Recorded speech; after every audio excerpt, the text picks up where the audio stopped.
I'm Karl Frisch, in for Thom Hartmann on the news. You need to know this. In one day, Big Oil earns $342 million in profit, pays their CEOs $60,000 in salaries, spends more than $160,000 on lobbying, and dumps 1 billion pounds of carbon pollution into our skies. And what do we get for that? Rapid climate change that's threatening to destabilize the entire planet. According to the U.S. Department of Agriculture, more than half of all the counties in the United States are now primary disaster areas, stricken by one of the worst droughts in our nation's history. To give relief, the USDA has opened up 3.8 million acres of conservation land for ranchers to use for grazing. It's the latest effort by the department to prevent the rapid increase in food prices that could kill our fragile economic recovery, hurt working Americans, and push the developing world into starvation and chaos. Meanwhile, Big Oil and Big Coal, which have been dumping unimaginable amounts of carbon pollution into our atmosphere for centuries, continue to take in enormous profits without contributing 1 cent to fixing the destruction they're causing around the planet. This is predatory capitalism at its worst, and if left unchecked, our future is uncertain. People better get used to low-wage jobs. According to a new report by the Economic Policy Institute, the number of Americans in low-wage jobs defined by wages at or below the poverty line is expected to hold steady over the next decade. Currently, 28% of workers hold low-wage jobs in America, and by 2020, that number will be the same. Curiously, the top industries that employ low-wage labor are growing faster than the entire economy. What does that mean? It means that workers are no longer getting paid for their higher productivity.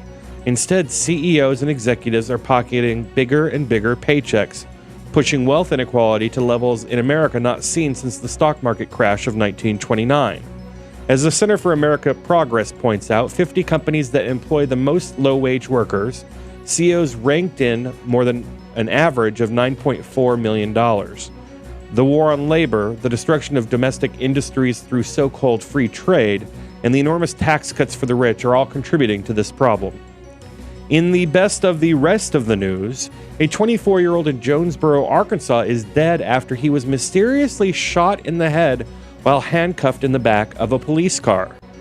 Chavis Carter was arrested on Saturday for possession of marijuana.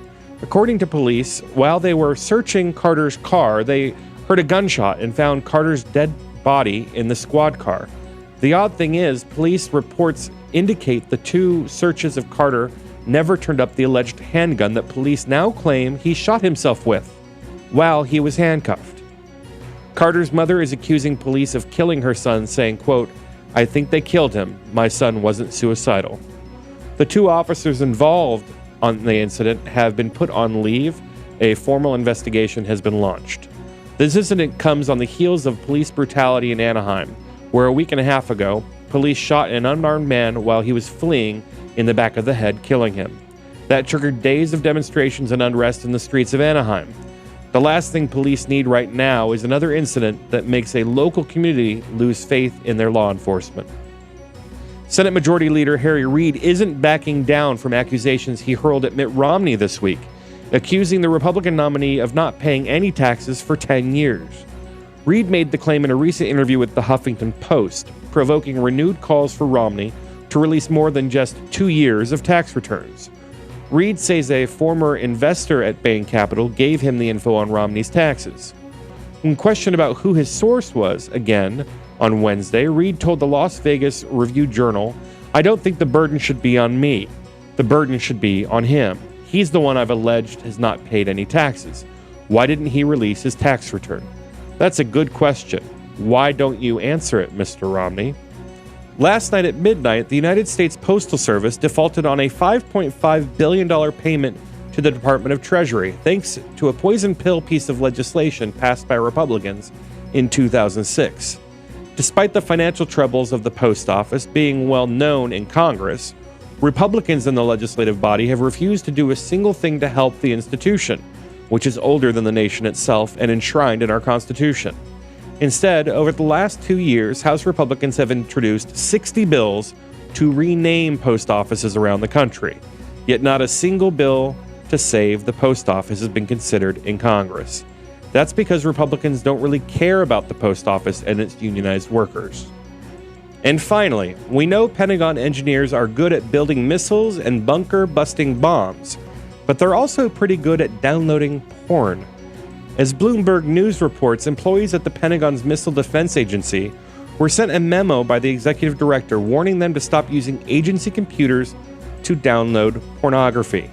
The agency is an $8 billion a year operation that could be put in danger by malware and viruses that often accompany internet porn. As the memo read, the seriousness of the potential breach of operations cannot be overstated. And we all thought the phallic shape of missiles was for aerodynamics. And that's the way it is today, Thursday, August 2nd, 2012. I'm Karl Frisch, in for Thom Hartmann on the news.